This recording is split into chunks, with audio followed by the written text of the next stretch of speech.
살을 애는 듯한 칼바람이 찢어진 삼배옷 틈새를 파고들어 앙상한 갈비뼈를 난도질하는 것만 같았는데 이는 차라리 날카로운 비수라기보다는 차가운 얼음 송곳으로 온몸의 혈관을 하나하나 쑤셔대는 고통에 가까웠다. 감각이 사라진 발가락 끝에서는 이미 동상이 시작되었는지 둔탁한 통증조차 느껴지지 않았고 눈썹에 내려앉은 서리는 묵직한 무게로 눈꺼풀을 짓눌러 시야를 흐릿하게 만들고 있었다. 김민우는 입술이 꽁꽁 얼어붙어 비명조차 지를 수 없는 지경에 이르렀음에도 불구하고 본능적으로 발걸음을 옮기려 애썼으나 다리는 이미 제 기능을 잃은 채 눈구덩이 속으로 깊이 처박힐 뿐이었다. 그가 뱉어내는 거친 숨소리는 하얀 입김이 되어 허공으로 흩어졌고 마치 저승사자가 귓가에 속삭이는 듯한 윙윙거리는 바람 소리만이 적막한 산길을 가득 메우고 있었다. 그는 흐려지는 의식 속에서 자신의 어리석음을 뼈저리게 후회했는데 따뜻한 아랫목과 기름진 고기 반찬이 넘쳐나던 한양의 대저택을 제 발로 걸어 나와 이 지옥 같은 눈보라 속에서 객사할 위기에 처했기 때문이었다. 도대체 무엇을 확인하겠다고 이 미친 짓을 시작했단 말인가. 스스로에게 되물어 보았지만 돌아오는 것은 뼛속까지 사무치는 추위뿐이었다. 눈앞이 전멸하듯 깜박거리던 찰나 저 멀리 어둠 속에서 희미하게 일렁이는 불빛 하나가 마치 도깨비불처럼 그의 시선을 사로잡았다. 그것은 환각일지도 모른다는 의심이 들었으나 살아야겠다는 처절한 생존 본능은 마비된 사지를 억지로 움직이게 만들었고 그는 짐승처럼 네 발로 기어서라도 그 불빛을 향해 나아가기 시작했다. 거친 눈밭을 기어가느라 손바닥은 찢어지고 무릎에서는 피가 배어나왔지만 그 불빛이 뿜어내는 아주 미세한 온기만이 그를 붙잡고 있는 유일한 동아줄이었다. 가까스로 도착한 곳은 산기슭에 위태롭게 매달린 낡은 주막이었는데 문틈으로 새어나오는 노르스름한 불빛과 함께 구수한 된장 냄새가 코끝을 스치자 뱃속이 요동치며 끊어질 듯한 허기가 밀려왔다. 그는 있는 힘을 다해 문짝을 두드리고 싶었으나 손을 들어 올릴 힘조차 남아있지 않아 그저 머리로 거정문을 들이받으며 문지방 너머로 쿵 하고 쓰러지고 말았다. 왁자지껄하던 주막 안의 소음이 일순간 멈추었고 따뜻한 온기가 얼굴을 확 덮치자 긴장이 풀린 그는 그대로 정신을 잃을 뻔했다. 아이고, 이게 무슨 냄새야. 재수없게 웬 거렁뱅이가 들어와서 영업을 방해하고 지랄이야. 날카롭고 앙칼진 목소리가 고막을 때리더니 곧이어 억센 손길이 그의 멱살을 잡고 거칠게 흔들어대기 시작했다. 눈을 간신히 뜨자 술과 기름 냄새에 찌든 주모의 불그락푸르락한 얼굴이 시야에 가득 찼는데 그녀는 마치 오물을 본 듯 얼굴을 찌푸리며 당장이라도 그를 밖으로 내동댕이 칠 기세였다. 주막 안에서 술을 마시던 사내들은 낄낄거리며 그 광경을 구경거리로 삼았고 누구 하나 나서서 얼어 죽어가는 사람을 도우려 하지 않았다. 민우는 입술을 달싹이며 물 한 모금만 달라고 애원하려 했으나 목구멍에서는 쇳소리 같은 신음만 새어 나올 뿐 말이 되지 못했다. 주모는 빗자루를 들고 와 그의 등짝을 후려치며 소리쳤다. 당장 꺼지지 못해? 오늘같이 추운 날 객사한 시체 치우게 생겼네.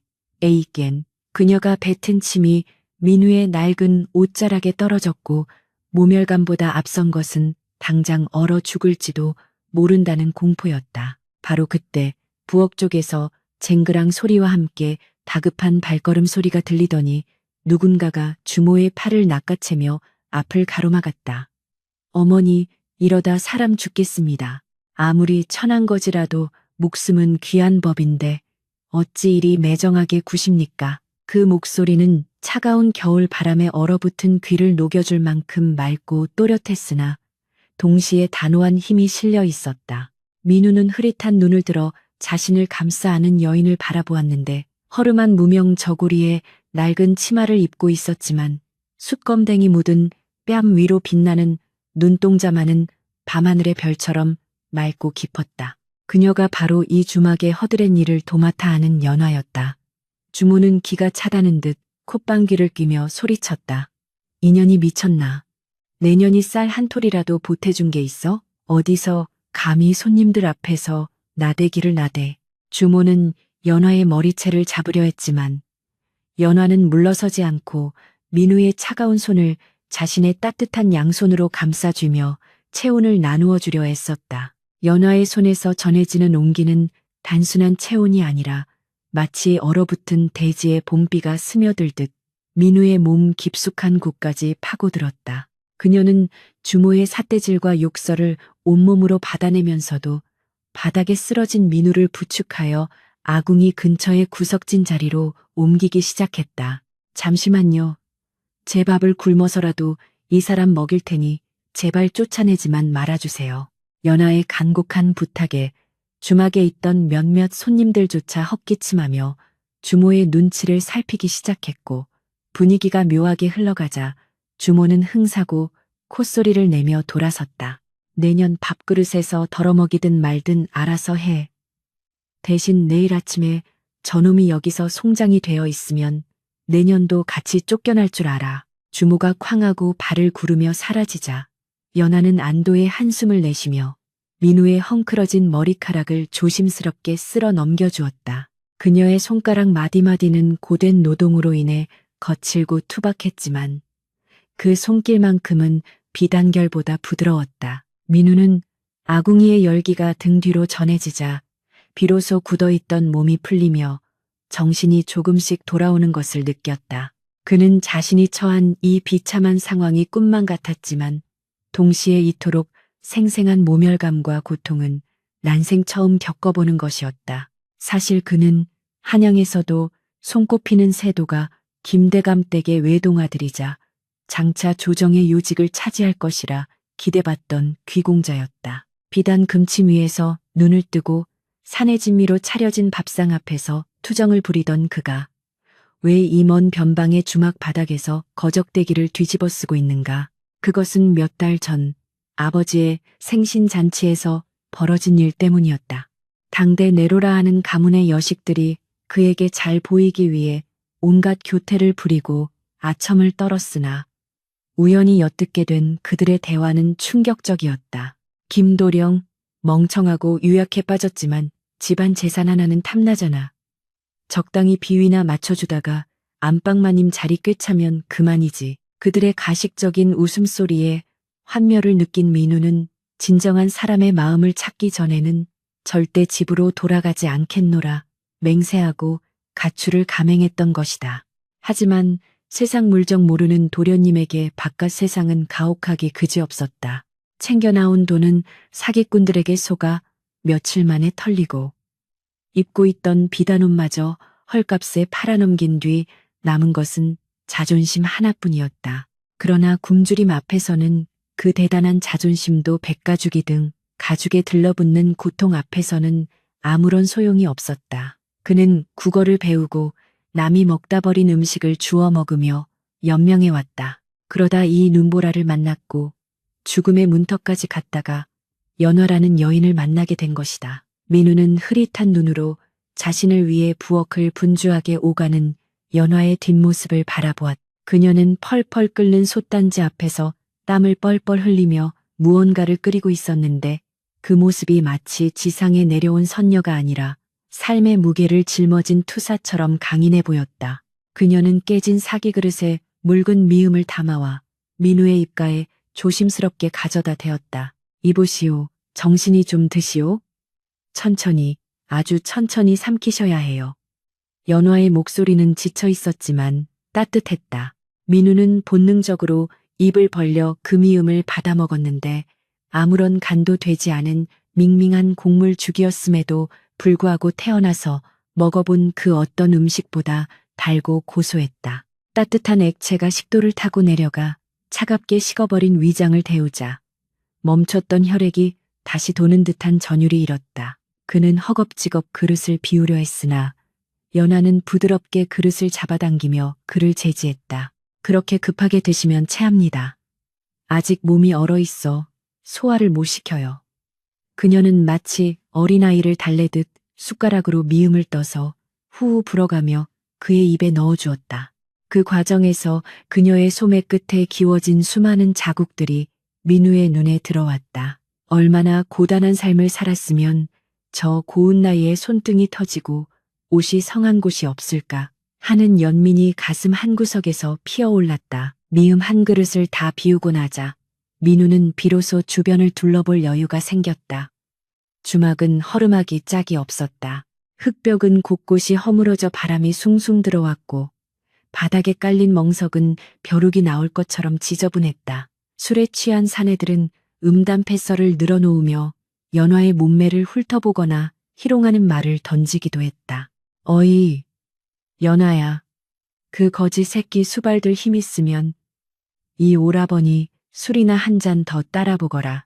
사내의 끈적한 말에 민우는 주먹이 불끈 쥐어졌으나 연화는 짐짓 못 들은 척하며 빈 술병을 치우고 행주로 상을 닦을 뿐이었다. 그녀의 표정에는 분노나 수치심보다는 익숙해진 체념과 묵묵히 견뎌내려는 의지가 서려 있었다. 민우는 그 모습을 보며 가슴이 욱신거렸다. 자신이 귀공자였을 때는 감히 상상조차 할 수 없었던 밑바닥 인생들의 적나라한 모습이었고 그 진흙탕 속에서 연꽃처럼 피어있는 연화의 존재는 기이할 정도로 숭고해 보였다. 밤이 깊어지자 손님들은 하나둘 또 차 떨어지거나 집으로 돌아갔고 주막 안은 정막에 휩싸였다. 주모는 안방으로 들어가며 연화에게 소리쳤다. 불 아까우니까 등잔 끄고 자라. 그리고 내일 아침 일찍 일어나서 마당 눈 안 쓸어 놓으면 밥 없을 줄 알아. 방문이 쾅 닫히고 나자 연화는 작게 한숨을 내쉬며 민우가 누워있는 아궁이 옆으로 다가와 앉았다. 그녀는 자신의 낡은 치마폭에서 주섬주섬 무언가를 꺼냈는데 그것은 헝겊에 쌓인 작고 딱딱한 주먹밥 한 덩이였다. 이거 아까 저녁 때 남겨둔 건데 배고프시죠? 이거라도 더 드세요. 그녀는 자신이 먹어야 할 몫을 아껴 민우에게 내민 것이 분명했다.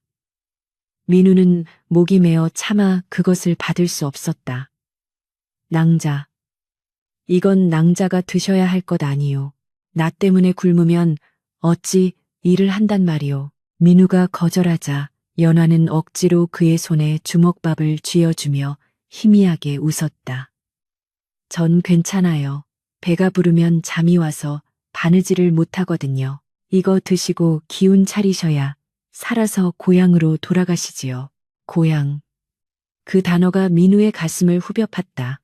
돌아갈 곳은 있었으나 돌아갈 수 없는 자신의 처지가 서글펐고 아무런 대가 없이 낯선 거지에게 자신의 모든 것을 내어주는 이 여인의 바보 같은 선의가 낯설면서도 눈물겹도록 고마웠다. 민우는 주먹밥을 손에 쥔 채 떨리는 목소리로 물었다. 낭자는 어찌하여 나 같은 놈에게 이리 잘해주는 것이오? 나는 가진 것도 없고 병들고 더러운 거지일 뿐인데. 연화는 잠시 침묵하더니 밖에서 들려오는 바람 소리에 귀를 기울이며 나지막이 대답했다. 사람이 사람을 돕는데 이유가 필요한가요? 저도 부모님 잃고 길바닥을 헤맬 때 누군가 건네준 물 한 모금 덕분에 살았습니다. 아저씨도 누군가의 귀한 자식이고 소중한 사람일 테니까요. 그녀의 대답은 투박했지만 그 어떤 성현의 말씀보다도 민우의 가슴을 강하게 때렸다. 김대감댁 도련님 김민우가 아닌 그저 사람으로서 대접받은 것은 난생 처음이었다. 그날 밤 민우는 연화가 내어준 낡은 거적을 덮고 아궁이 옆에 웅크려 누웠지만 잠을 이룰 수 없었다. 연화는 희미한 달빛에 의지해 밤새도록 남의 옷을 깁고 있었는데 꾸벅꾸벅 졸면서도 손에서 바늘을 놓지 않는 그녀의 모습이 벽의 그림자처럼 길게 드리워졌다. 민우는 그 그림자를 바라보며 결심했다. 이 여인이다. 내가 찾던 진짜 마음이 여기에 있다. 지금은 비록 땡전한 분 없는 거짓골이지만 내 반드시 이 여인의 진심을 확인하고야 말겠다. 만약 그녀가 끝까지 변치 않는 마음을 보여준다면 내 목숨을 바쳐서라도 그녀를 행복하게 해주리라. 그는 주머니 속에 깊숙이 숨겨두었던 아직 팔지 않고 남겨둔 옷가락지 하나를 만지작거렸다. 이것은 어머니가 물려주신 유일한 유품이자 그의 신분을 증명할 마지막 증표였다. 하지만 지금은 때가 아니었다. 그는 다시 옷가락지를 깊숙이 밀어넣고 앓는 소리를 내며 거짓으로 잠꼬대를 했다. 연화가 놀라 다가와 이불을 고쳐 덮어주는 손길을 느끼며 민우는 굳게 다짐했다. 이제부터 진짜 연극이 시작되는 것이라고. 새벽이 밝아오자 닭 울음소리와 함께 주막은 다시 분주해지기 시작했다. 민우는 짐짓 몸이 아파 일어나지 못하는 척 연기를 했다. 주모가 나와서 빗자루로 그를 찌르며 깨웠지만 그는 콜록거리며 피 섞인 가래를 뱉어내는 심협을 했다. 실제로도 몸이 성한 곳은 없었기에 연기는 꽤나 그럴싸했다. 에이그, 지질이 궁상맞게 병까지 달고 왔네. 야, 연화야. 이 병자놈 당장 내다 버려. 전염병이라도 돌면 손님 끊긴다.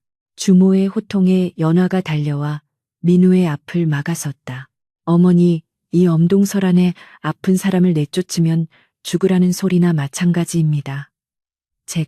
제가 뒷방 헛간을 치워서 모실 테니 제발 며칠만이라도 머물게 해주세요. 그 대신 햇바느질 품침 어머니 다 드릴게요. 연화의 애원 섞인 외침에 민우의 심장이 쿵 하고 내려앉았다. 그녀는 자신의 노동력을 착취당하는 것도 모자라 이제는 땡전 한 푼 없는 거지를 위해 자신의 모든 수입을 포기하겠다는 것이었다. 주모는 탐욕스러운 눈빛을 번뜩이며 계산을 굴리더니 입가에 비릿한 미소를 지었다. 호, 내년이 아주 정신이 나갔구나. 그래, 좋다.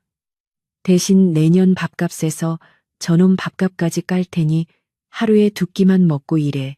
그리고 저놈 약값이라도 달라고 하면 그날로 둘 다 쫓겨나는 줄 알아.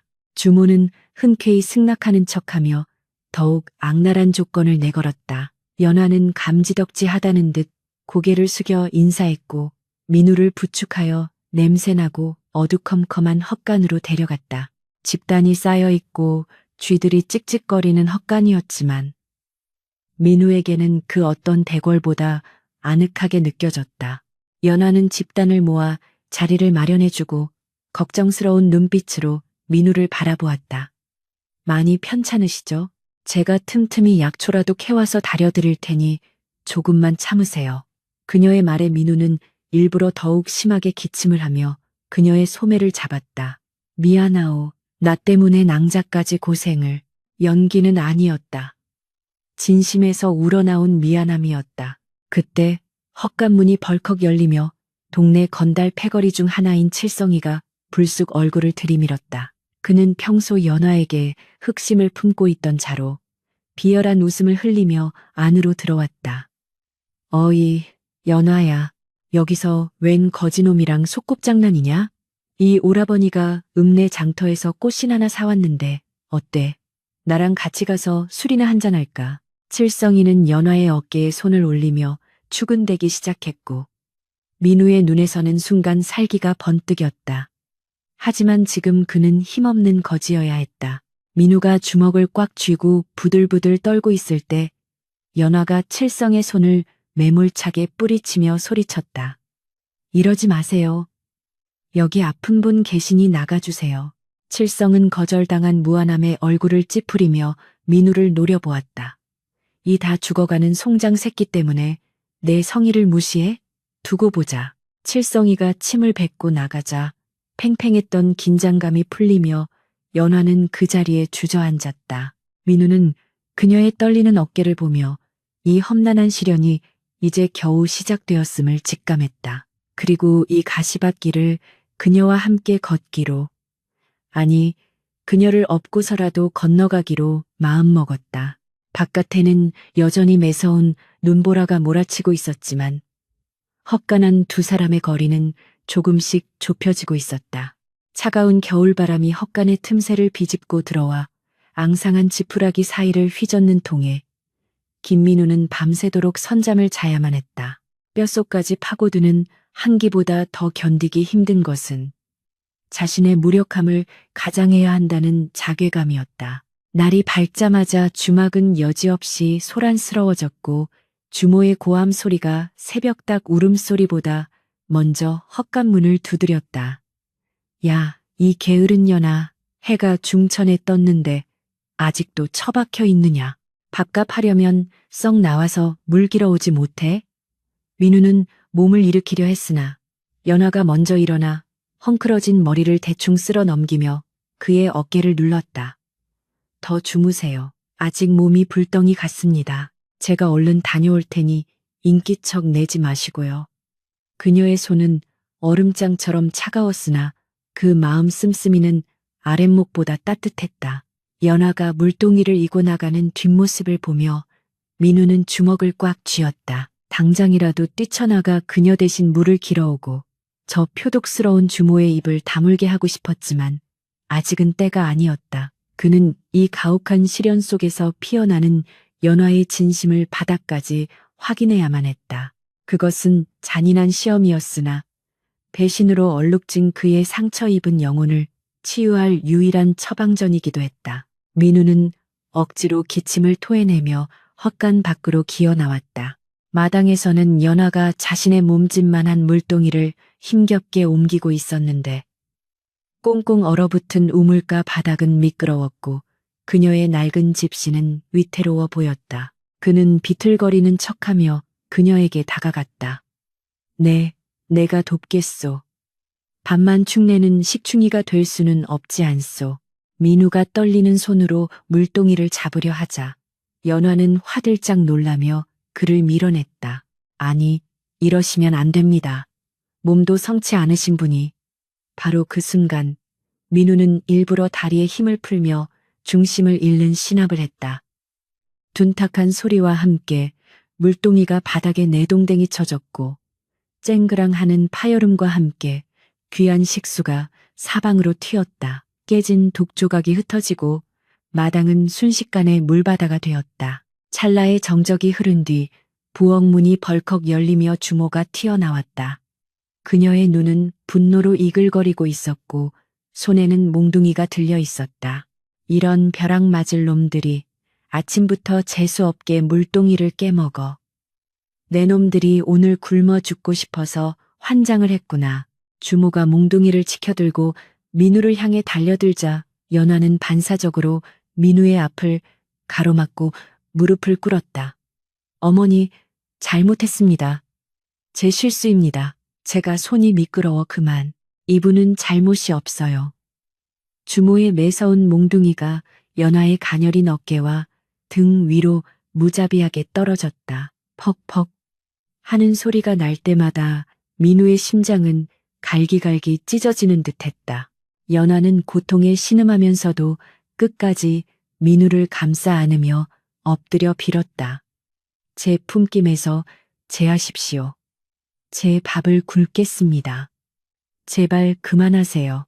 민우는 바닥에 엎드린 채 주먹을 쥐어 땅을 긁었다. 손톱 밑에 흙이 박히고 피가 배어 나왔지만 그 고통은 연화가 흘리는 눈물에 비하면 아무것도 아니었다. 그는 자신이 꾸며낸 이 연극이 얼마나 잔혹한 짓인지를 뼈저리게 실감하고 있었다. 한바탕 소동이 끝나고 주모가 씩씩거리며 들어간 뒤 연화는 욱신거리는 어깨를 부여잡고 깨진 독 조각을 주섬주섬 줍기 시작했다.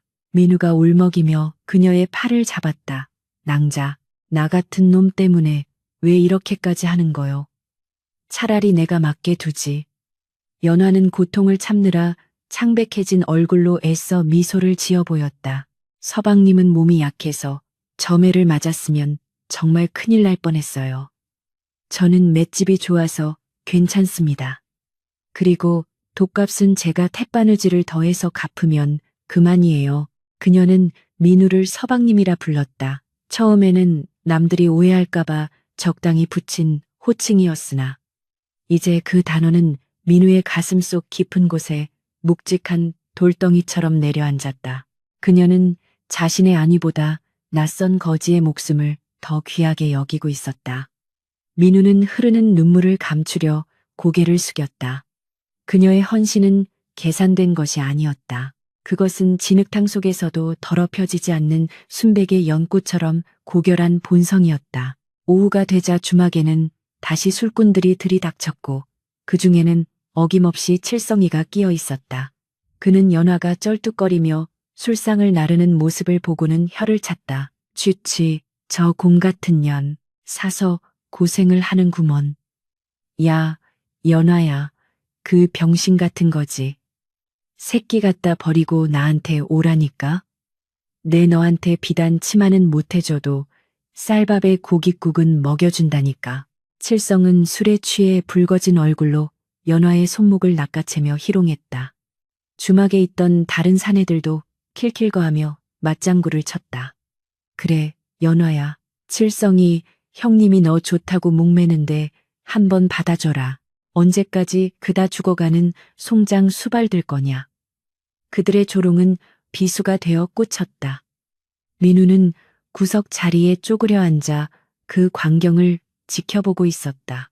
칠성의 더러운 손이 연화의 옷깃을 스칠 때마다 민우의 눈빛은 형형하게 빛났다. 만약 지금 자신이 김대감의 아들로 이곳에 있었다면 저놈들의 혀를 뽑고 눈을 멀게 했을 것이다. 하지만 그는 지금 무력한 거지였다. 연화는 칠성의 손을 매몰차게 뿌리치며 차갑게 대꾸했다. 술 취했으면 곱게 집에 나가세요. 저는 굶어 죽어도 제 갈 길 갑니다. 그리고 저분 함부로 욕하지 마세요. 비록 지금은 어려우시지만 심성은 누구보다 고우신 분입니다.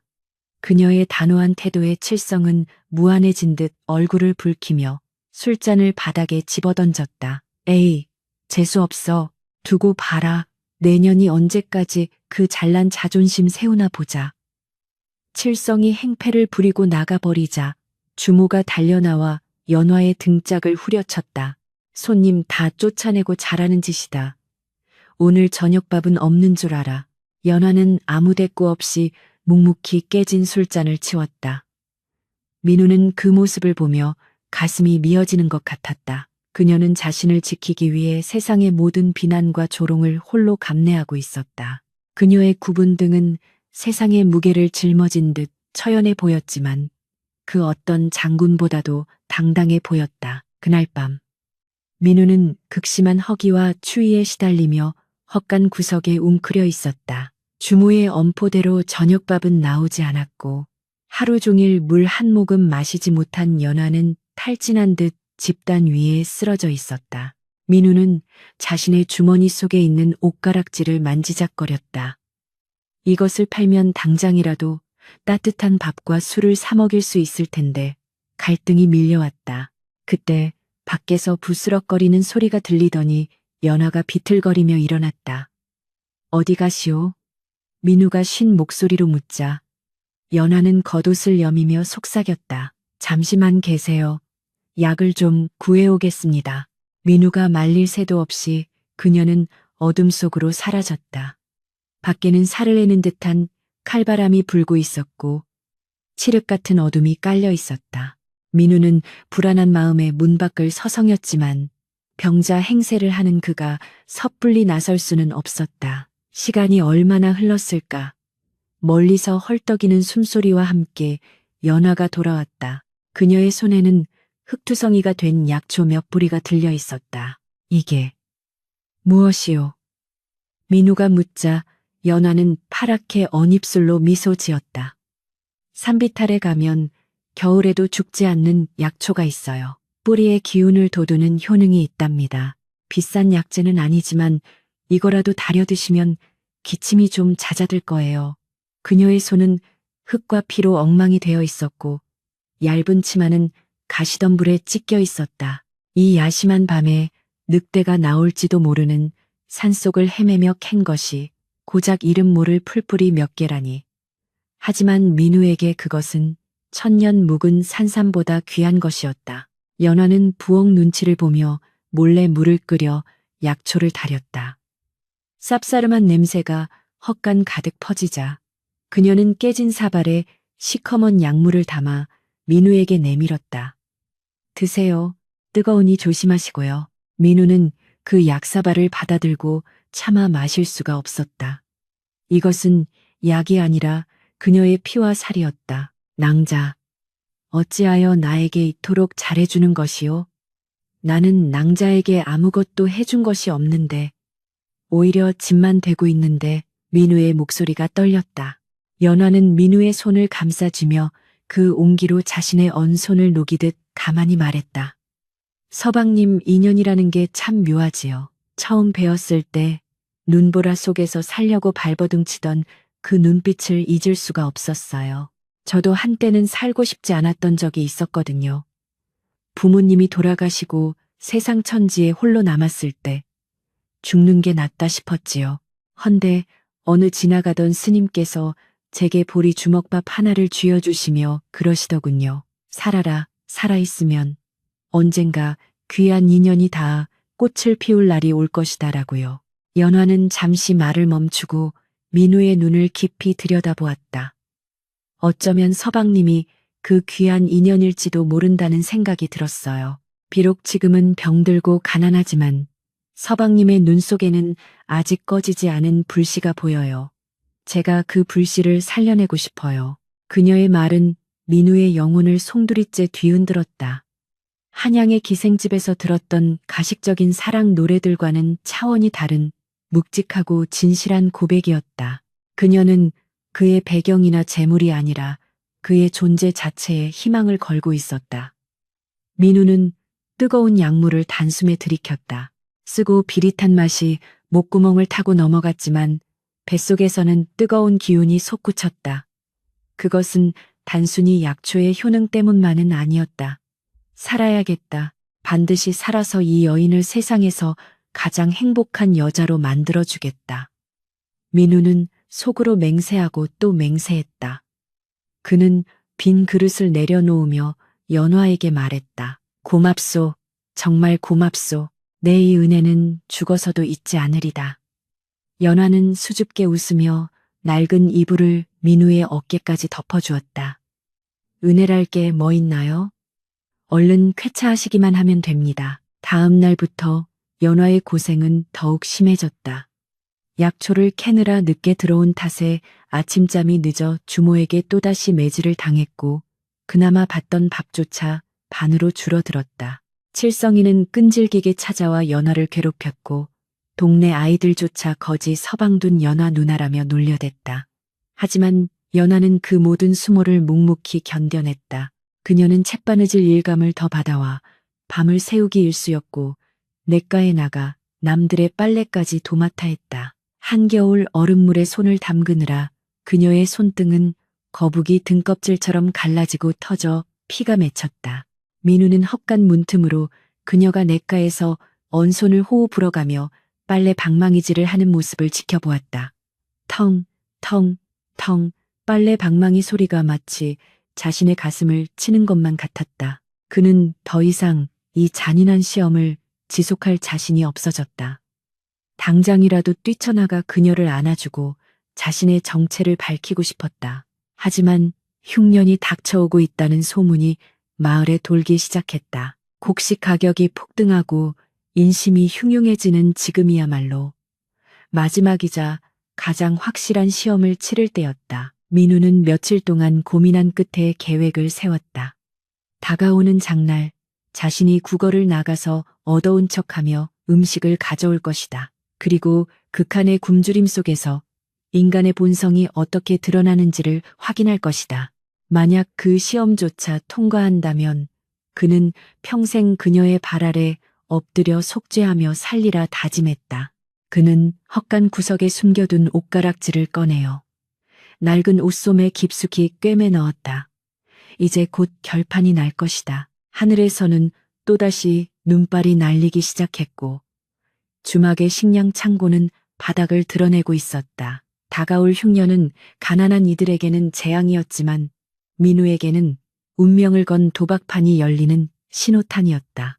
그는 워숙해진 연하의 얼굴을 떠올리며 다가올 내일의 고통을 미리 씹어 삼켰다. 사랑하기에 시험한다는 변명이 언제까지 통할지 알 수 없었으나 멈추기에는 이미 너무 멀리 와버렸다. 눈보라치는 밤, 두 사람의 운명은 위태로운 촛불처럼 흔들리고 있었다. 하늘이 노랗게 변하고 땅이 쩍쩍 갈라지는 흉년이 닥쳐오자 인심은 그야말로 흉흉해지다 못해 메말라 비틀어진 낙엽처럼 바스러지기 시작했는데 이는 단순히 배가 고픈 차원을 넘어 생존을 위협하는 공포가 마을 전체를 집어삼킨 탓이었다. 주막을 찾는 손님들의 발길은 뚝 끊겼고 가끔 들르는 이들도 술보다는 물 한 모금을 구걸하러 오는 피골이 상접한 유랑민들 뿐이었다.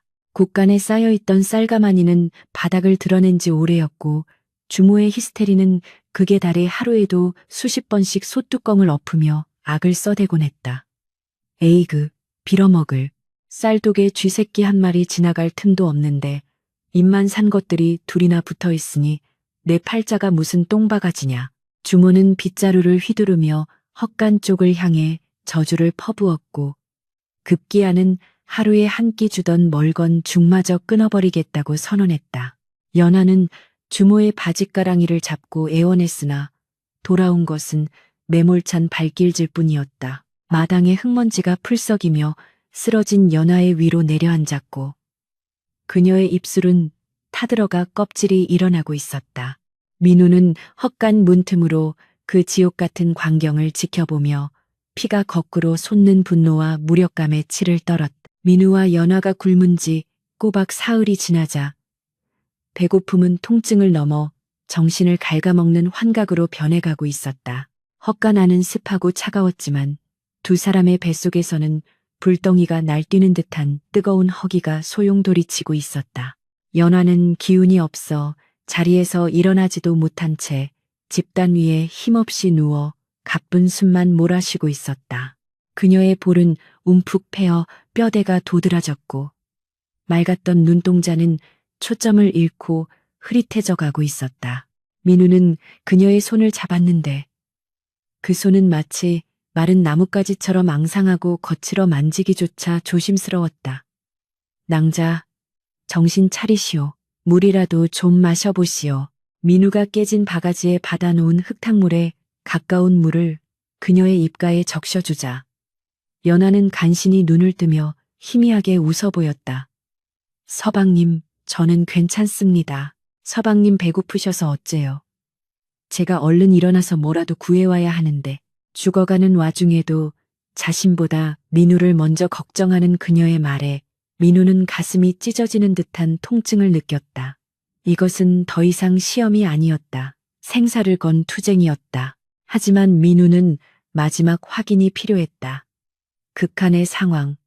목숨이 경각에 달린 이 순간에도 그녀의 이타심이 본능을 이길 수 있을 것인가. 만약 그렇다면 그녀는 성인이나 다름없었다. 민우는 비장한 결심을 하고 자리에서 일어났다. 현기증이 일어 눈앞이 핑 돌았지만 벽을 짚고 간신히 버텨섰다. 낭자, 내가 나가서 뭐라도 구해오리다. 이대로 앉아서 죽을 수는 없지 않소. 민우의 말에 연화가 놀라며 그의 옷자락을 붙잡았다. 안 돼요. 몸도 성치 않으신 분이 밖에 나가면 얼어 죽어요. 차라리 제가. 그러나 그녀는 일어날 힘조차 없었다. 민우는 그녀의 손을 부드럽게 떼어내며 단호하게 말했다. 걱정 마시오. 내 솜씨 좋은 광대 흉내라도 내서 밥 한 덩이 얻어오리다. 얌전히 기다리고 있으시오. 민우는 비틀거리는 걸음으로 헛간을 나섰다. 밖은 사흘에는 칼바람이 여전했고 마을은 유령 도시처럼 적막했다. 길가에는 굶어 죽은 시체들이 거적에 덮인 채 방치되어 있었고 살아있는 사람들의 눈빛은 굶주린 짐승처럼 흉포했다. 민우는 그 참혹한 풍경을 뚫고 장터로 향했다. 사실 그의 품속 깊은 곳에는 아직 팔지 않은 옷가락지가 있었지만 오늘은 그것을 쓰지 않기로 했다. 그는 가장 처절한 방법으로 가장 보잘것없는 음식을 구해와야만 했다. 그래야만 이 시험이 완성될 수 있었기 때문이었다. 장터는 텅 비어 있었고 상인들도 대부분 철수한 상태였다. 개미 새끼 한 마리 보이지 않는 탄 거리에서 민우는 한참을 서성이다가 구석진 곳에서 희미한 연기가 피어오르는 것을 발견했다. 늙은 노파 하나가 다 타버린 숯불 위에 고구마 몇 개를 올려놓고 졸고 있었다. 그 고구마들은 병들고 썩은 부분을 도려낸 볼품없는 것들이었으나 굶주린 민우의 눈에는 세상 그 어떤 보석보다 빛나 보였다. 구수한 냄새가 코끝을 자극하자 위장이 요동치며 입안에 침이 가득 고였다. 민우는 노파에게 다가가 자신이 입고 있던 낡은 조끼, 비록 낡았으나 안감의 솜이 조금 들어있는 늘 벗어 내밀었다. 할멈, 이 옷을 드릴 테니 저 고구마 하나만 주시오. 제발 부탁이요. 노파는 개슴츠레한 눈으로 민우와 조끼를 번갈아 보더니 혀를 차며 가장 작고 껍질이 탄 고구마 하나를 툭 던져주었다. 에잉, 젊은 놈이 사지 멀쩡해서 구걸질이라니. 옛다. 이거 먹고 떨어져라. 민우는 뜨거운 고구마를 받아들고 연신 고개를 숙였다. 손바닥이 데일 듯 뜨거웠지만 그 온기가 너무나 소중하여 놓을 수가 없었다. 그는 이 고구마 하나가 자신과 연화의 운명을 결정지을 열쇠임을 직감했다. 해질녘이 되어서야 민우는 헛간으로 돌아왔다. 품속에 고구마를 안고 오는 내내 고소한 냄새가 올라와 그를 미치게 만들었다. 당장이라도 한 입 베어 물고 싶은 충동이 수십 번도 더 일어났으나 그는 입술을 깨물며 참아냈다. 헛간 문을 열자 어둠 속에 웅크리고 있는 연화의 형상이 보였다. 그녀는 인기척에 간신히 고개를 들었는데 눈이 삽하고 안색이 흑빛이었다. 서방님, 오셨어요? 기어 들어가는 목소리였다. 민우는 말없이 다가가 그녀 앞에 앉았다. 그리고 품속에서 소중하게 지켜온 아직 온기가 남아있는 군고구마 하나를 꺼내어 바닥에 내려놓았다. 쭈글쭈글하고 한쪽이 새까맣게 탄 주먹만한 고구마였다. 그러나 며칠을 굶은 두 사람 사이에서 그 고구마는 황금빛 광채를 뿜어내는 듯했다. 방 안에 구수한 향기가 퍼지자 연화의 눈동자에 생기가 돌기 시작했다. 본능적인 식욕이 이성을 마비시키는 순간이었다. 꿀꺽 하고 민우의 목울대가 넘어가는 소리가 헛간의 정적을 깼다. 낭자, 이거 드시오. 내가 읍내까지 나가서 겨우 얻어온 것이오. 민우는 침을 삼키며 말했다. 사실 그도 한계였다. 손이 떨리고 눈앞이 아찔했다. 연화는 믿기지 않는다는 듯 고구마를 바라보다가 떨리는 손을 뻗어 조심스럽게 그것을 집어들었다. 그녀의 손끝이 고구마의 온기에 닿자 파르르 떨렸다. 그녀는 배고픈 짐승처럼 당장 입으로 가져갈 수도 있었고 민우가 보는 앞에서 허겁지겁 먹어치울 수도 있었다. 극한의 굶주림 앞에서는 부모 자식도 없다는 말이 있지 않은가. 민우는 숨을 죽이고 그녀의 다음 행동을 주시했다. 그의 심장이 쿵쿵거리며 귓가에서 울려대기 시작했다. 연하는 고구마를 양손으로 쥐고 잠시 눈을 감더니 코끝에 가져다 대고 깊게 냄새를 들이마셨다. 그러고는 천천히, 아주 천천히 고구마의 양끝을 잡고 힘을 주었다. 툭 하는 경쾌한 소리와 함께 껍질이 터지며 하얀 김이 모락모락 피어올랐다. 고구마는 정확히 반으로 갈라지지 않았다. 한쪽은 통통하고 노란 속살이 꽉 찬 몸통 부분이었고 다른 한쪽은 꼬리 부분으로 가늘고 껍질이 두껍게 탄 부분이었다. 누가 봐도 몸통 쪽이 먹을 것이 많고 맛있는 부위였다. 김이 서린 노란 속살이 드러나자 단내가 확 풍겼다. 민우의 시선이 그 노란 속살에 고정되었다. 그때 연하가 주저없이 그 크고 실한 몸통 쪽을 민우의 손에 쥐어주었다. 그녀는 남은 작고 탄 꼬리 부분을 자신의 몫으로 챙겼다. 민우는 순간 멍해져서 그녀를 바라보았다. 낭자, 이게 무슨... 연화는 입가에 검댕을 묻히며 희미하게 미소 지었다. 서방님, 밖에서 찬바람 맞으며 구해오시느라 얼마나 고생하셨어요. 남자가 든든히 먹어야 기운을 차리고 집안을 일으키지요. 저는 이거면 충분합니다. 그녀의 목소리에는 한치의 망설임이나 가식도 없었다. 그녀는 진심으로 민우를 위해 가장 좋은 것을 양보한 것이었다. 민우는 손에 들린 뜨거운 고구마 반쪽을 내려다 보았다. 노란 속살에서 피어오르는 김이 시야를 가렸다. 갑자기 코끝이 찡해지더니 뜨거운 눈물이 왈칵 쏟아졌다. 단순히 고마움 때문이 아니었다. 그것은 부끄러움이었다. 의심하고 시험하려 했던 자신의 비열함에 대한 참회였고 바닥 모를 그녀의 사랑에 대한 경외감이었다. 세상 모든 여자들이 조건을 따지고 재물을 탐할 때 이 여인은 생사가 오가는 순간에도 자신의 몫을 떼어 그에게 주었다. 이것은 천금을 주고도 살 수 없는 세상에서 가장 고귀한 마음이었다. 민우는 고개를 숙이고 흐느꼈다. 서방님, 왜 우세요? 뜨거워서 그러세요? 연화가 놀라 다가와 그의 눈물을 닦아주려 했다. 민우는 고개를 저으며 쉰 목소리로 말했다. 아니요, 너무 고마워서. 낭자의 마음이 너무 고마워서 그렇소. 그는 눈물 젖은 고구마를 한 입 베어 물었다. 입안 가득 퍼지는 달콤함이 혀끝을 녹였지만 목구멍으로 넘어가는 것은 슬픔과 환희가 뒤섞인 뜨거운 덩어리였다. 연화는 민우가 먹는 모습을 흐뭇하게 바라보며 자신의 작고 탄 고구마를 야금야금 갉아먹었다. 탄 맛이 반이었을 텐데도 그녀는 꿀맛인 양 맛있게 먹었다. 민우는 먹는 것을 멈추고 그녀를 응시했다. 어둠 속에서도 빛나는 그녀의 얼굴을 보며 그는 마음속으로 굳게 맹세했다. 이제 끝이다. 더 이상의 시험은 없다. 내 이 여인을 위해 남은 평생을 바치리라. 오늘 이 고구마 반쪽의 은혜를 내 반드시 조선 팔도 모든 비단과 쌀로 갚아주리라. 민우는 남은 고구마를 마저 삼키며 주먹을 꽉 쥐었다. 뱃속에 음식이 들어가자 흐릿했던 정신이 맑아지며 그동안 억눌러왔던 본연의 총기가 눈빛에 서리기 시작했다. 이제는 웅크리고 있을 때가 아니었다. 그는 거지 김민우가 아니라 김대감 댁의 도령으로 돌아가야 할 때가 온 것이다. 그날 밤 두 사람은 비록 배가 꽉 차지는 않았지만 서로의 온기에 의지해 모처럼 깊은 잠에 들 수 있었다.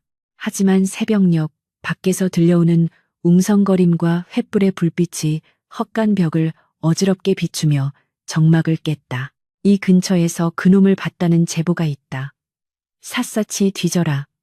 굵직하고 위압적인 사내의 목소리가 들려왔다. 민우는 번쩍 눈을 떴다. 올 것이 왔다. 아버지가 보낸 추노꾼들이거나 아니면 관아의 포졸들일 것이다. 옆에서 자고 있던 연화도 소란에 놀라 몸을 일으켰다. 서방님, 밖에 무슨 일이라도. 그녀는 겁에 질려 민우의 팔을 붙잡았다. 민우는 평소처럼 등을 구부리거나 기침을 하는 대신 꼿꼿하게 허리를 펴고 앉아 연화의 손을 꽉 잡았다. 낭자, 두려워하지 마시오. 아무 일도 없을 것이오. 나를 믿으시오. 그의 목소리에는 이전에는 볼 수 없었던 기품과 위엄이 서려 있었다. 연화는 낯선 민우의 모습에 눈을 동그랗게 떴다. 헛간 문이 쾅 하고 걷어차이며 부서져 나갔다. 차가운 새벽 공기와 함께 무장한 사내들이 들이닥쳤다. 그들의 손에는 몽둥이와 오랏줄이 들려 있었고 뒤따라 나온 주모와 칠성이가 횃불을 들고 비열하게 웃고 있었다. 저기 있네요. 저 거지놈이 우리 집에 숨어들어 밤만 축내던 놈입니다요. 분명 무슨 죄를 짓고 도망친 놈이 틀림없습니다. 주모가 손가락질하며 고래고래 소리를 질렀다. 칠성이도 킬킬거리며 거들었다. 날이 저 옆에 있는 년도 한패입니다. 둘이 아주 짝짝꿍이 맞아서 도망칠 궁리만 하더라고요. 광군으로 보이는 사내가 험악한 표정으로 민우에게 다가왔다. 네 이놈, 고개를 들어라. 내 놈이 한양에서 도망친 그놈이냐? 사내가 몽둥이를 들어 올리며 위협했지만 민우는 미동도 하지 않았다. 오히려 그는 천천히 고개를 들어 그 사내를 정면으로 응시했다. 그의 눈빛은 횃불보다 더 강렬하게 타오르고 있었다. 민우는 잡고 있던 연화의 손을 놓고 집단 위에서 천천히 일어섰다. 낡은 삼배옷을 걸치고 있었지만 그가 뿜어내는 기세는 누더기로도 가려지지 않았다. 그는 낮지만 또렷한 목소리로 사내를 꾸짖었다. 물러거라.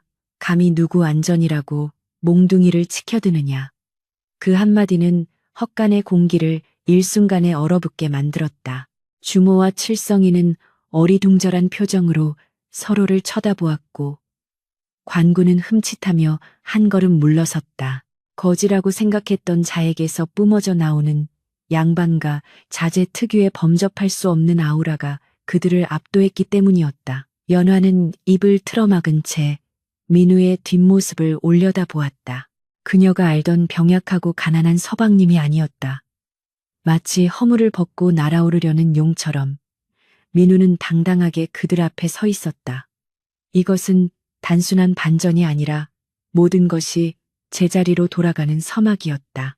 바야흐로 김민우의 진짜 모습이 드러나는 순간이었다. 횃불의 붉은 불길이 헛간의 칙칙한 공기를 가르며 일렁였고 그 빛을 등진 김민우의 그림자는 마치 거대한 산처럼 웅장하게 벽면을 뒤덮고 있었는데 방금 전까지만 해도 다 죽어가던 거지의 모습은 온데간데 없고 서리빨 같은 위엄이 서려 있어 좌중을 압도했다. 관군을 이끌고 온 우두머리 사내는 몽둥이를 치켜든 채 어정쩡하게 굳어버렸는데 이는 눈앞에 사내에게서 뿜어져 나오는 기운이 예사롭지 않음을 본능적으로 감지했기 때문이었다. 주모와 칠성이는 상황 파악이 되지 않아 눈만 껌뻑이고 있었지만 그들 역시 본능적인 공포에 뒷걸음질 치고 있었다. 민우는 천천히, 아주 천천히 자신의 품속 깊은 곳에서 꿰매두었던 옷가락지를 꺼내어 횃불 빛 아래로 들어 올렸다. 영롱한 비추색 빛깔이 어둠을 가르고 퍼져나가자 그 자리에 있던 모든 이들의 시선이 그 작은 고리에 고정되었다. 그것은 단순한 장신구가 아니라 김대감 가문의 적장자임을 증명하는 신표이자 권력의 상징이었다. 민우의 입술이 매끄럽게 열리며 나지막하지만 천둥 같은 호통이 떨어졌다. 박서방, 자네는 내 어릴 적 글동무가 아니더냐. 10년을 한 집에서 먹고 자란 주인을 몰라보고 감히 몽둥이를 겨누다니 내 놈 눈에는 이 옷가락지보다 썩은 동태눈이 더 잘 보이더냐. 그 목소리는 벼락이 되어 우두머리 산에 박서방의 고막을 강타했다. 박서방은 비로소 눈앞에 남루한 거지가 자신이 그토록 찾아 헤매던 도련님임을 깨닫고 들고 있던 몽둥이를 툭 떨어뜨리며 그 자리에 털썩 주저앉고 말았다. 도련님. 아이고, 도련님, 죽을 죄를 지었습니다. 소인이 눈이 멀어 주인을 못 알아뵙고 이 무슨 망발을. 박서방이 땅바닥에 머리를 쿵쿵 냈으며 통곡하자 뒤따라온 하인들과 포졸들도 사색이 되어 일제히 무릎을 꿇고 엎드렸다. 도련님을 뵙습니다. 죽여주십시오. 수십 명의 장정들이 바닥에 납작 엎드리는 광경은 실로 장관이었고 그 순간 헛간 안의 공기는 완전히 뒤바뀌었다. 주모는 들고 있던 횃불을 떨어뜨릴 뻔하며 입을 딱 벌렸고 칠성이는 다리가 풀려 썩은 지푸라기 위로 나뒹굴었다. 그들이 그토록 무시하고 짓밟았던 병든 거지가 바로 이 고을 사또조차 함부로 대하지 못한다는 한양 김대감 댁의 외동아들이라니. 하늘이 무너지고 땅이 꺼지는 충격이었다. 민우는 엎드려 있는 하인들을 향해 싸늘한 시선을 던지며 천천히 발걸음을 옮겼다. 그의 발밑에서 낡은 집신이 바스락거리는 소리조차 천둥 소리처럼 크게 들렸다. 그는 공포에 질려 사시나무 떨듯 떨고 있는 주모와 칠성 앞으로 다가갔다. 주모는 얼굴이 하얗게 질려 침을 질질 흘리고 있었고 칠성은 오줌을 지려 바지가 축축하게 젖어 있었다. 민우는 허리를 굽혀 주모와 눈을 마주쳤다. 주모, 내 기억하기로 자네가 어제 내게 밥 대신 썩은 물을 주며 뭐라 했더라? 쥐새끼만도 못한 놈이라고 했었지? 민우의 차가운 물음에 주모는 히익하는 비명과 함께 바닥에 이마를 박으며 빌기 시작했다. 나으리, 살려주십시오. 제가 눈깔이 삐어서 귀한 분을 못 알아보고 제발 목숨만은 살려주십시오. 인연이 죽을 죄를 지었습니다. 그녀의 비굴한 목소리는 애처롭다 못해 역겨울 지경이었다. 칠성이 역시 옆에서 손이 발이 되도록 빌었다. 도련님, 저는 아무것도 모릅니다. 그저 주모가 시키는 대로 했을 뿐입니다요. 연화 아가씨를 탐한 것도 다 술김에 그런 것이지 진심은 아니었습니다요. 민우는 코웃음을 치며 박서방에게 손짓했다. 박서방, 저자들을 포박하라. 내 이 주막에 머무는 동안 저들이 저지른 폐악질을 낱낱이 기억하고 있다. 병든 객을 학대하고 힘없는 여인에게 과도한 노역을 시키고 그것도 모자라 인신매매나 다름없는 짓거리를 서슴지 않았으니 관하로 넘겨 엄히 다스리게 할 것이다. 민우의 명이 떨어지기가 무섭게 하인들이 달려들어 주모와 칠성을 포박했다. 억센 오랏줄이 그들의 팔을 참매자 주모는 돼지 멱다는 소리를 지르며 발버둥 쳤다. 아이고, 억울합니다. 내 밥 먹여 살려놨더니 은혜를 원수로 갚네. 연화야, 네가 말 좀 잘해다오. 내가 너를 친딸처럼 키우지 않았느냐. 주모의 뻔뻔한 외침에 민우의 눈썹이 꿈틀거렸다. 그는 주모의 입을 틀어막으려는 하인을 제지하고 차갑게 쏘아붙였다.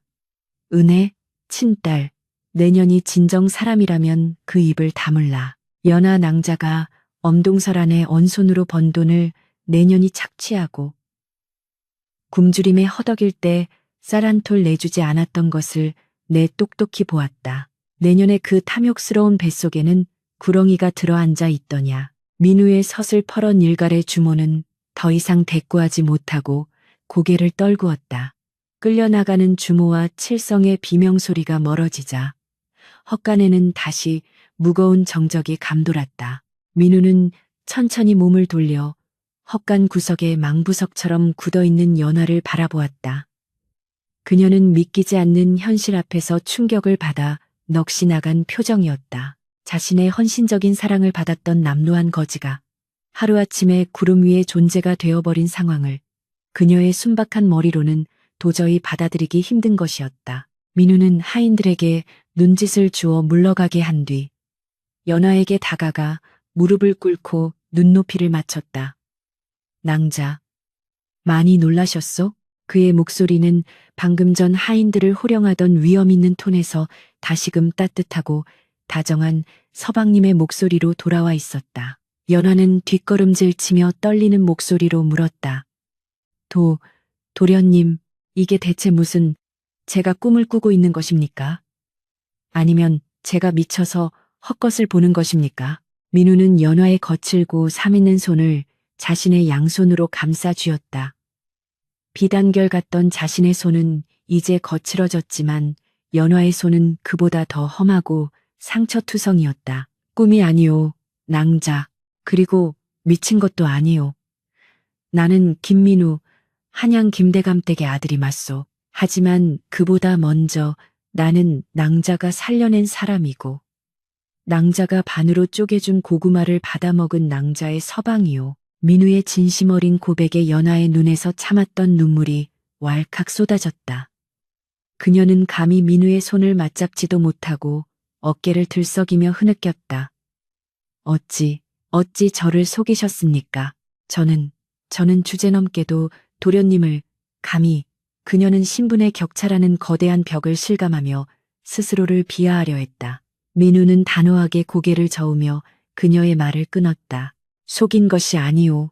확인하고 싶었소. 세상 모든 이들이 내 가문의 재물과 권세만을 보고 웃음 지을 때 내 진짜 모습을 보고도 곁을 지켜줄 사람이 있는지 알고 싶었소. 그리고 낭자는 내 목숨보다 더 귀한 진심을 보여주었소. 민우는 연화의 눈물을 닦아주며 말을 이었다. 낭자가 어제 내게 준 그 고구마 반쪽. 그것은 내 평생 받아본 그 어떤 진수성찬보다 값진 것이었소. 굶주림 앞에서도 나를 먼저 생각한 그 마음이 썩어빠진 내 영혼을 구원했소. 그러니 제발 나를 어려워하지 마시오. 내 신분이 무엇이든 내 마음속의 주인은 오직 낭자뿐이오. 그의 뜨거운 고백은 연화의 얼어붙은 마음을 녹여내렸다. 연화는 그제야 용기를 내어 민우의 손을 조심스럽게 마주 잡았다. 서방님, 저는 바라는 것이 없습니다. 그저 서방님이 건강해지신 것만으로도 족합니다.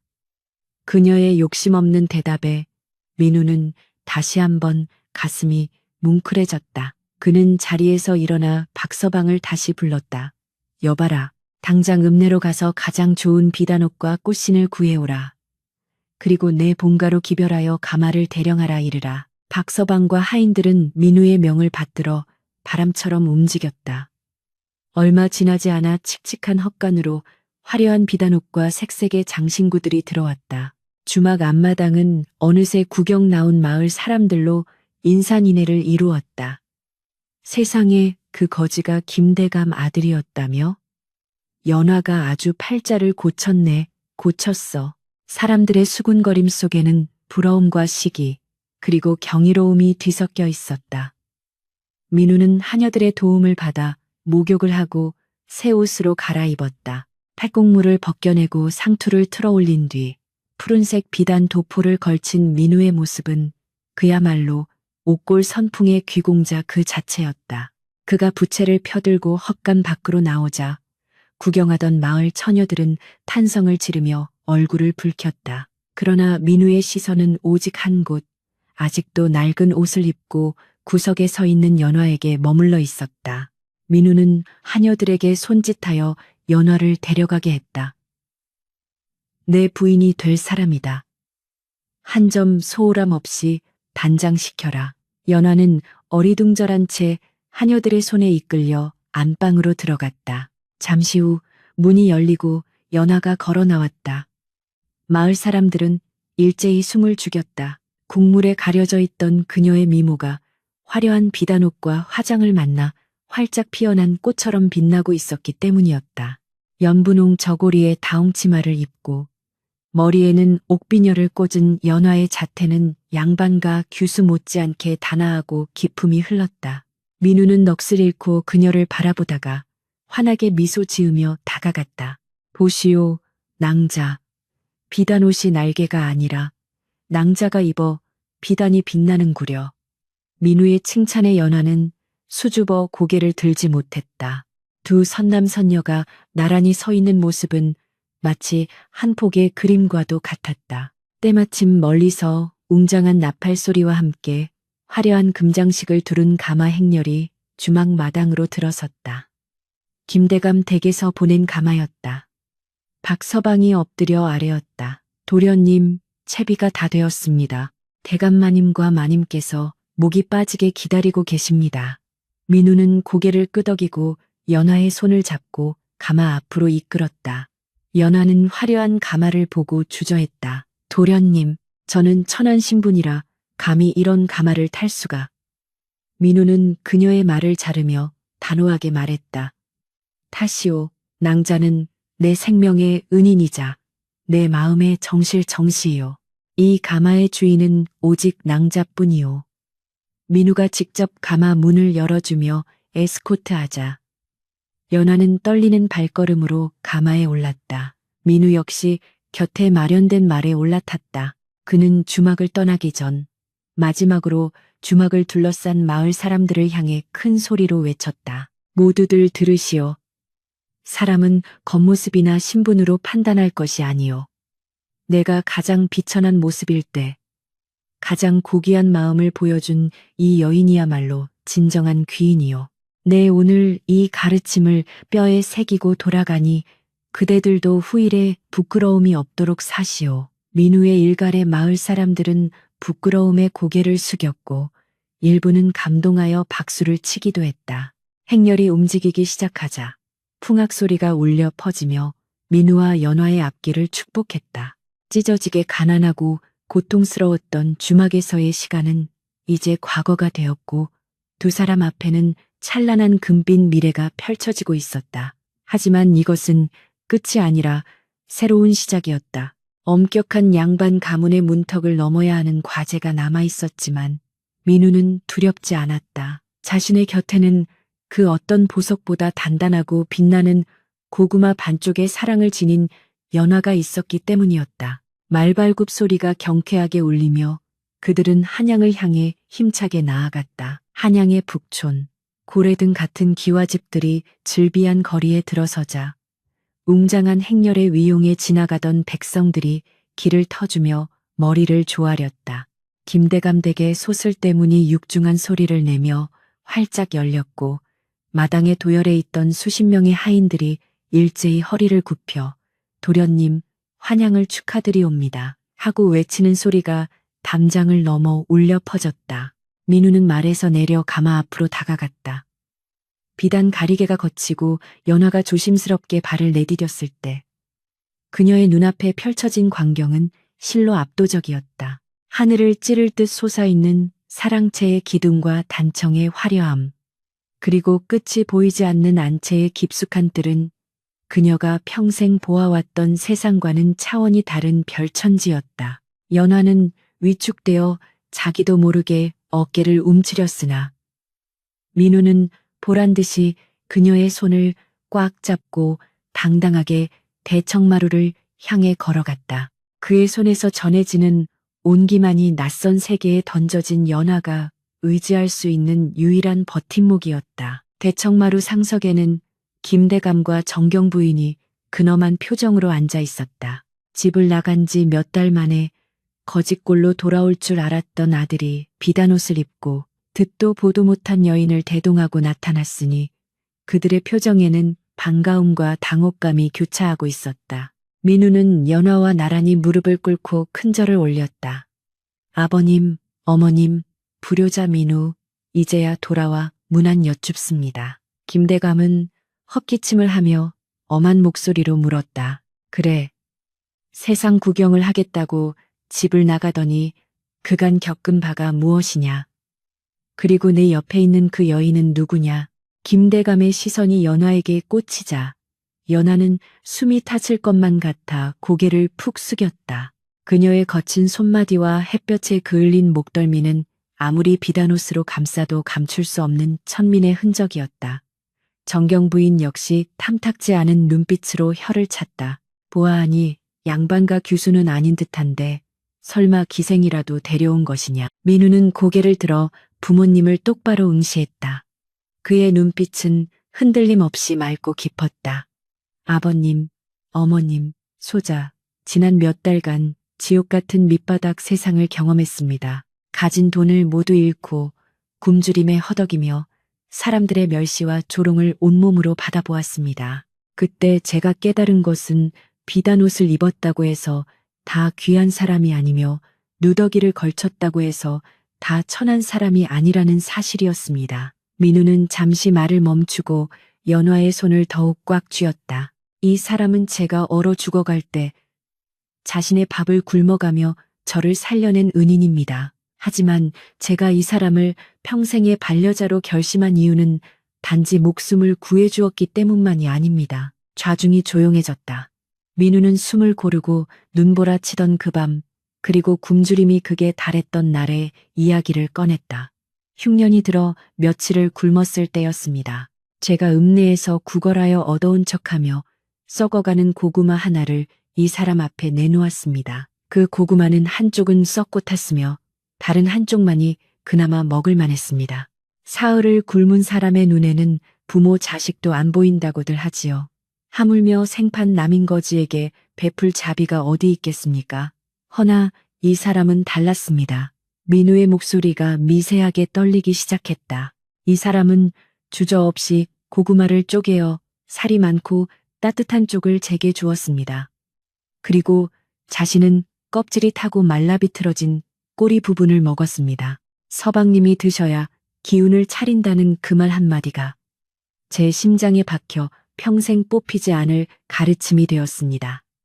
아버님, 조선 팔도를 다 뒤져보십시오. 제 목숨보다 남을 더 위하는 이런 고귀한 마음을 가진 여인이 또 어디 있겠습니까? 가문의 재물과 권세만을 보고 몰려들던 여인들과는 비교조차 할 수 없는 진짜 보석을 제가 찾아왔습니다. 민우의 열변이 끝나자 대청마루에는 무거운 침묵이 흘렀다.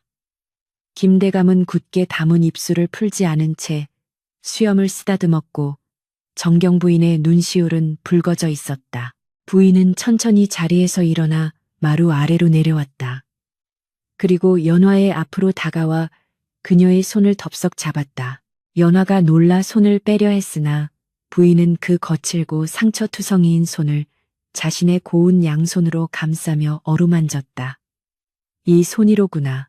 내 아들을 살리고 내 아들의 마음까지 살려낸 귀한 손이 부인의 눈에서 눈물이 뚝뚝 떨어져 연화의 손등을 적셨다. 내가 부끄럽구나.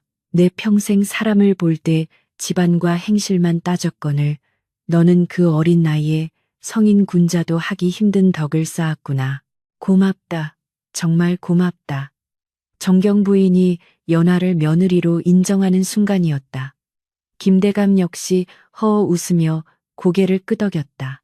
허허, 그 고구마 반쪽이 천금보다 값지다 하니 내 어찌 반대하겠느냐.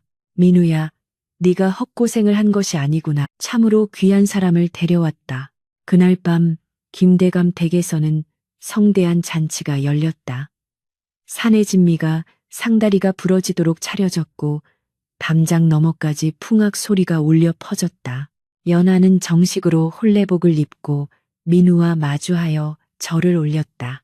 족두리를 쓴 그녀의 얼굴은 수줍음과 행복으로 붉게 물들어 있었고 사모관대를 쓴 민우는 그 누구보다 듬직한 신랑이었다. 혼례가 끝나고 합방을 하게 된 날 밤 민우는 촛불 아래서 연화에게 조그만 상자를 건넸다. 그 안에는 주막에서 태바느질을 하며 닳고 닳았던 연화의 골무와 반으로 쪼개진 고구마 모양을 본떠 만든 금놀이개가 들어있었다. 낭자, 아니 부인, 초심을 잃지 말자고 만든 것이오.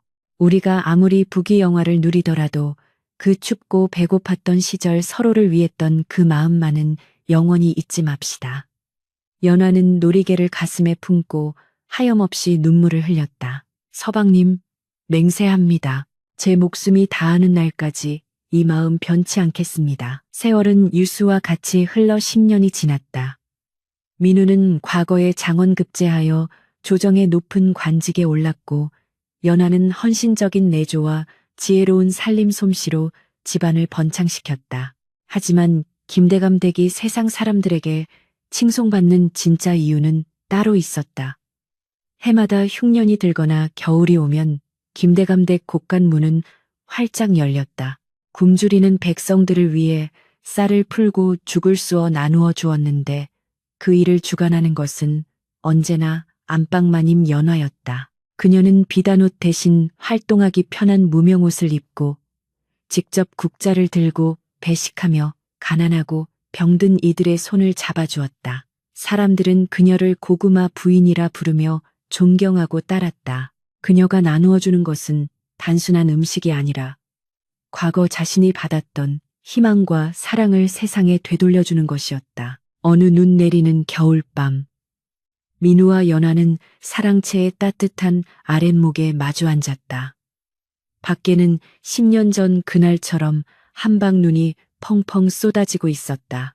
방 한가운데 놓인 화로에는 고구마가 익어가며 구수한 냄새를 풍기고 있었다. 이제는 두 아이의 어머니가 된 연하의 눈가에도 옅은 주름이 잡혔지만 그 미소만큼은 여전히 소녀처럼 맑았다.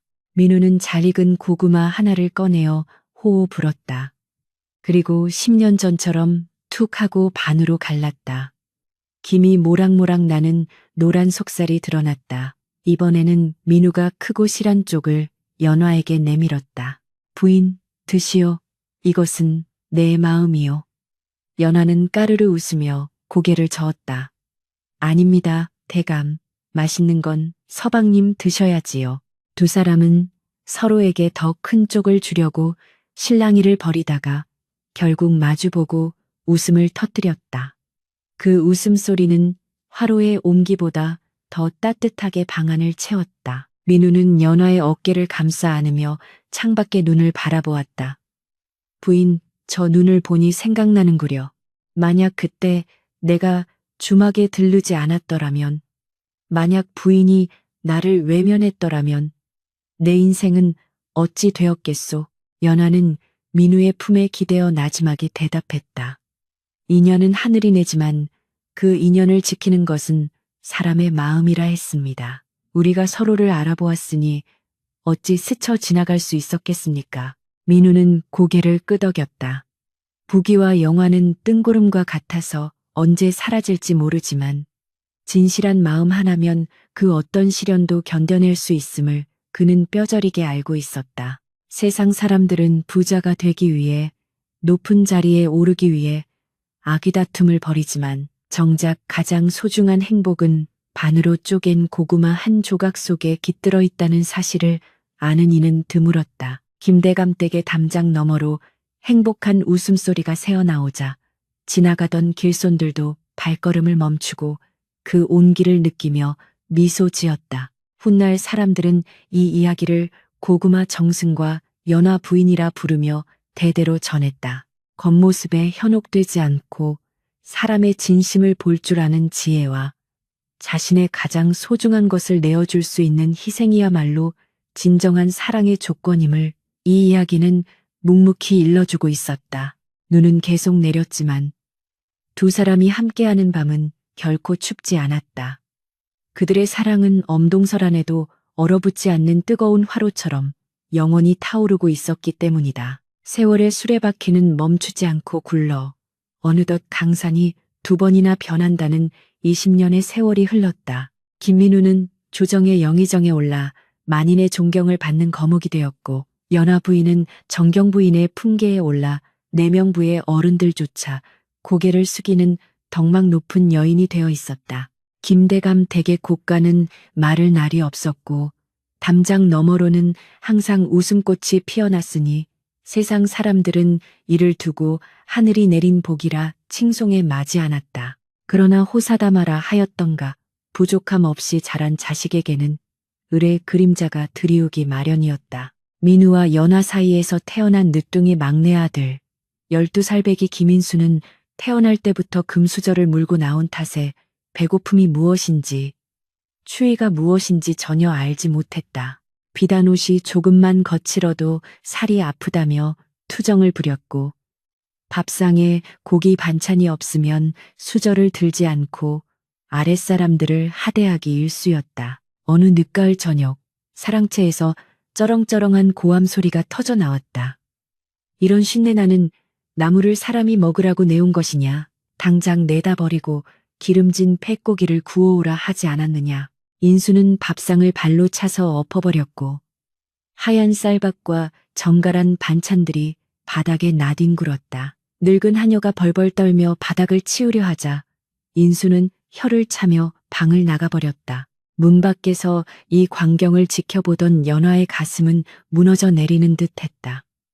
그녀는 화려한 비단 치마폭 속에 감춰둔 낡고 빛바랜 골무를 만지작거렸다. 가난했던 시절 손가락이 터지도록 바느질을 하며 민우를 뒷바라지했던 그 물건이었다. 이대로 두었다가는 아이를 망치고 나아가 가문을 망치겠구나. 연화는 굳은 결심을 하고 사랑채에 있는 민우를 찾아갔다. 민우 역시 아들의 버릇없는 행실을 전해 듣고 깊은 시름에 잠겨 있었다.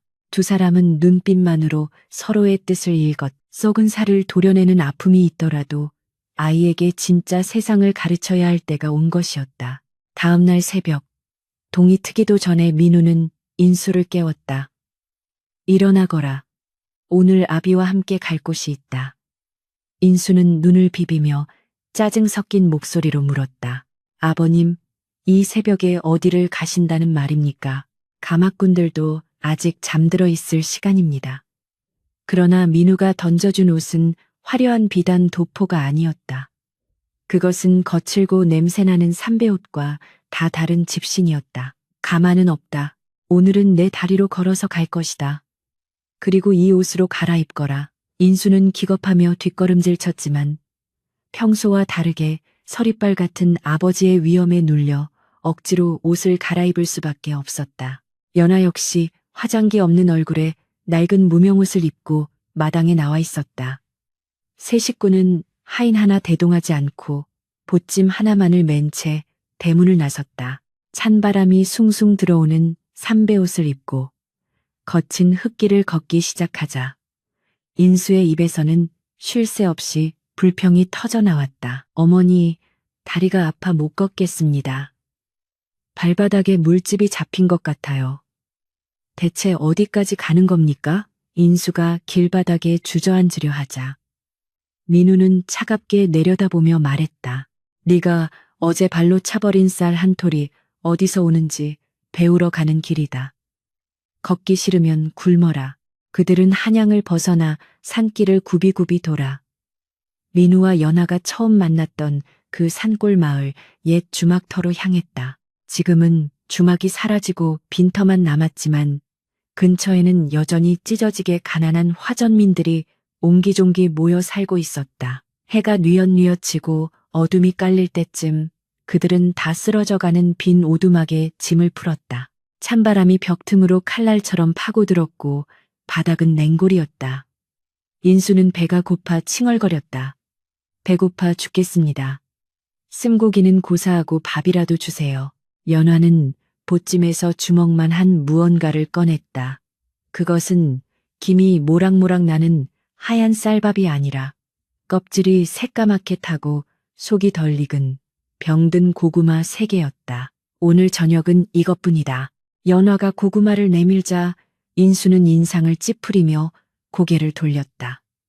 이런 개나 소나 먹을 법한 걸 어떻게 먹습니까? 저는 안 먹습니다. 민우는 아무 말 없이 자신의 몫인 고구마를 집어들어 껍질째 우적우적 씹어먹기 시작했다.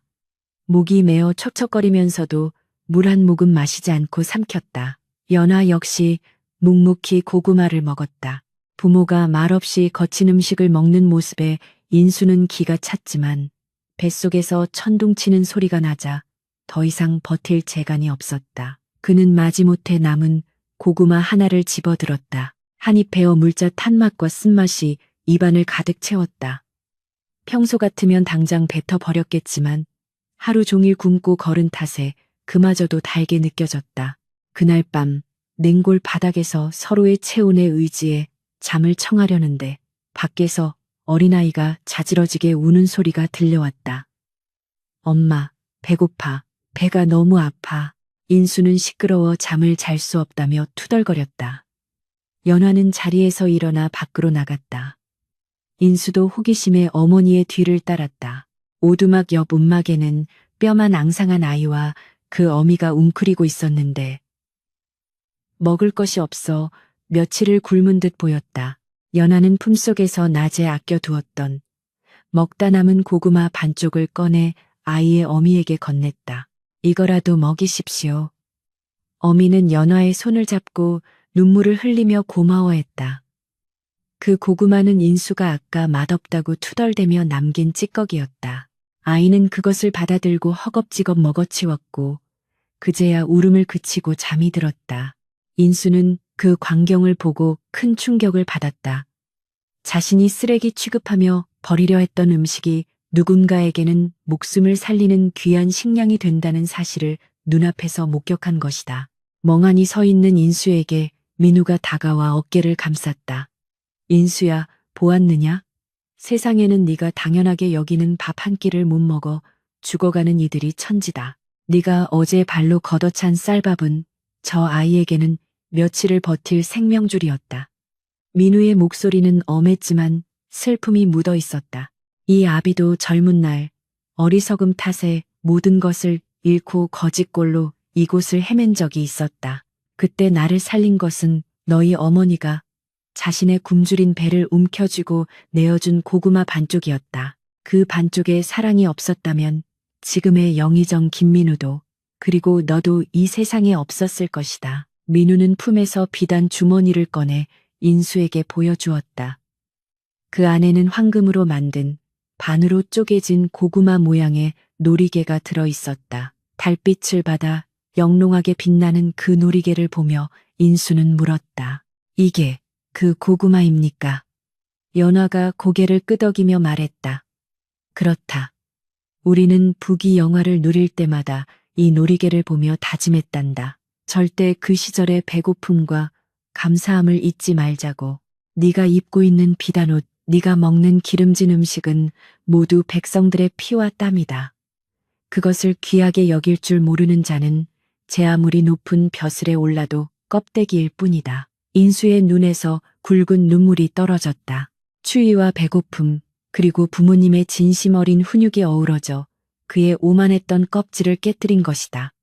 그는 무릎을 꿇고 부모님 앞에 고개를 숙였다. 아버님, 어머님, 소자가 어리석었습니다.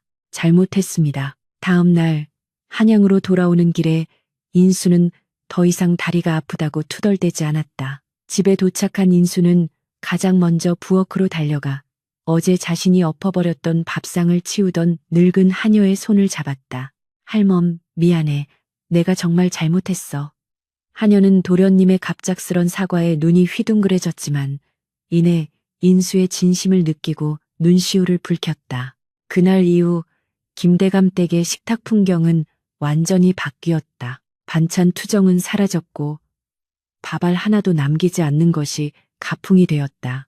인수는 스스로 용돈을 모아 가난한 백성들에게 곡식을 나누어 주기 시작했고 훗날 아버지의 뒤를 이어 조정에 나아가서도 백성의 배고픔을 가장 먼저 살피는 명재상이 되었다.